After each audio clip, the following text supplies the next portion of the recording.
Hi everyone. First of all, I want to express my warm greetings to all my senior alumni, my colleagues, and special thanks and congratulations to Ramesh Rajan sir and AMN and the team who is organizing this meeting. So today I will talk on the approach to thick walled gallbladder. So first of all, this is a very difficult situation, both from the diagnostic part and as well as the therapeutic aspect. So today's talk will be on the definitions, the possible causes of thick walled gallbladder, then the diagnostic approaches and the therapeutic options.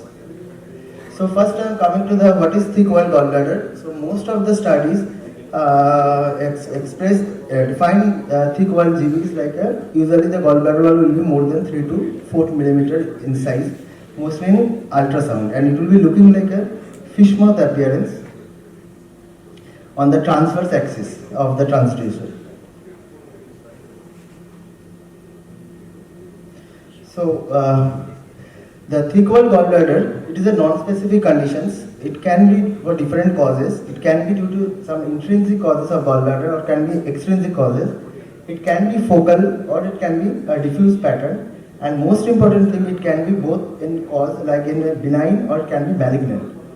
So coming to the differential diagnosis, it can be different surgical causes and different medical causes, and most important can be benign and malignant, because gallbladder cancer also can present as a thick walled GB, but there are so many benign causes are there, like xanthogranulous cholecystitis, even chronic cholecystitis or adenomyomatosis. These are very close differential diagnosis. So before I am discussing this topic, I just want to share that worldwide distribution of CAGB. CAGB is one of the hepatobiliary malignancies which is more prevalent in India rather than US or Western worlds. So most of the studies in CAGBs are coming up from our country, and it is in North India, Northeast India is the highest prevalence or incidence is highest in the CAGB malignancy. So why it is important to differentiate this thick walled GB? First of all, this pathology varies with the geographical locations. Second thing, the different pathologies having different therapeutic options, and the most important thing that they have different outcomes. So this is one of the interesting studies from PGI Chandigarh and SGPGI. This is showing the epidemiology of the gallbladder cancer in India. As I have before told already, that it is one of the most common malignancy in India, and it is highly prevalent compared to this Western world and US. It is showing that there are different factors, specifically in North India, their food habits, and there are some pesticides.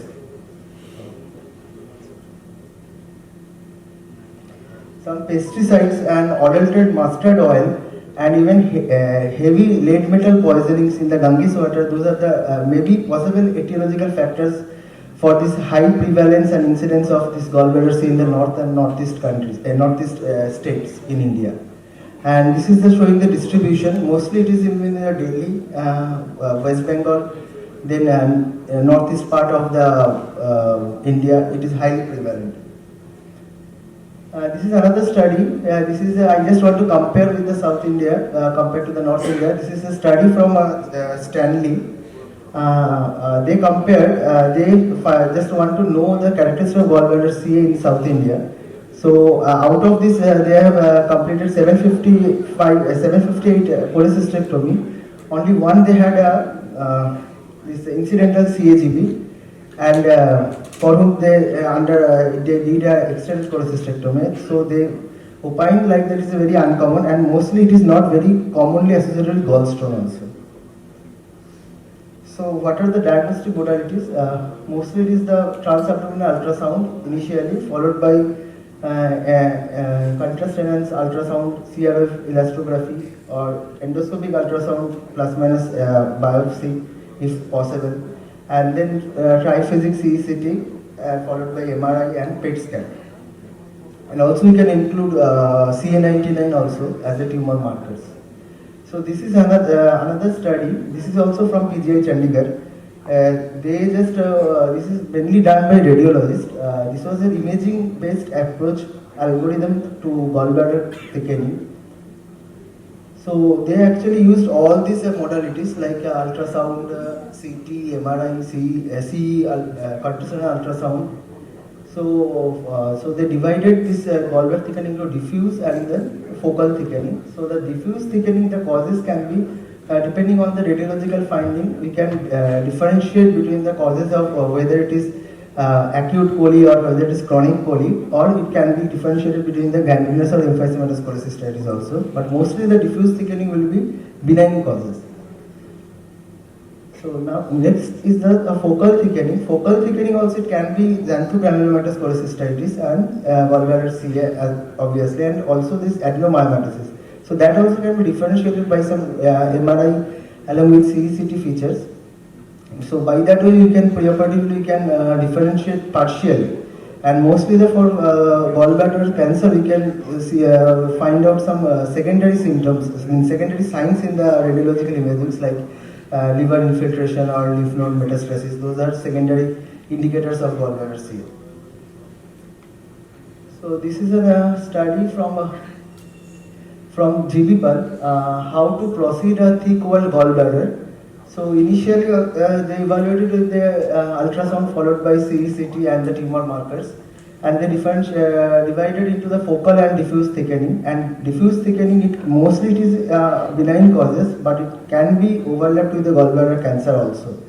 So there are high chance of, though it is initially can be looking like a xanthogranulomatous, but it can, you have to maybe sometime post-operative surprise as a gallbladder CA.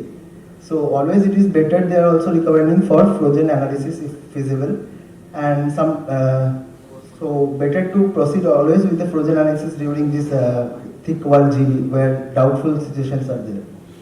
So what are the problems with simple coli in thick wall gallbladder?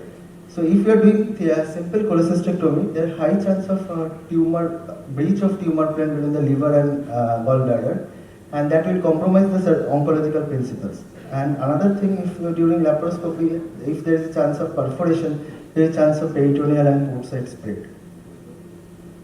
So this is another study from Kashmir.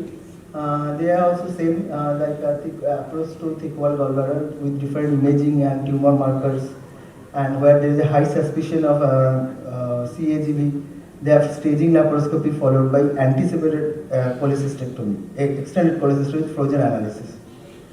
So this is one study from China where there is also high incidence of gallbladder CA. They found out that they, out of 142 cases of pathologically diagnosed xanthogranulomatous cholecystitis, initially those 42 cases they actually misidentified as a gallbladder cancer. So according to them also it is very difficult, all these laboratory tests or even radiological, even sometimes as per the studies this surgeon's macroscopic diagnosis was 50% correct. So it is very difficult, and sometimes this initially you are suspecting like GBC, it can come as a surprise as a xanthogranulomatous cholecystitis. So last step is the best there. So any case, this is the study from this approach from this SGPGI, this anticipatory extended cholecystectomy, the Lucknow approach for any thick wall GB, because as the Lucknow is a very high belt for CAGB. So they are approaching any thick wall GB with suspicion of cancer to proceed with the 2 centimeter or 1 centimeter of liver, segment of liver along with GB and en bloc removal, and send for frozen analysis, and depending on the frozen analysis proceed with the lymph node dissection. So I want to conclude here like this. First of all, this we have to do a thorough evaluation, preferably by an experienced retrieve surgeons for these thick wall GB cases, and always we should proceed with this Lucknow approach with frozen analysis, specifically this high belt areas of gallbladder cells. Thank you.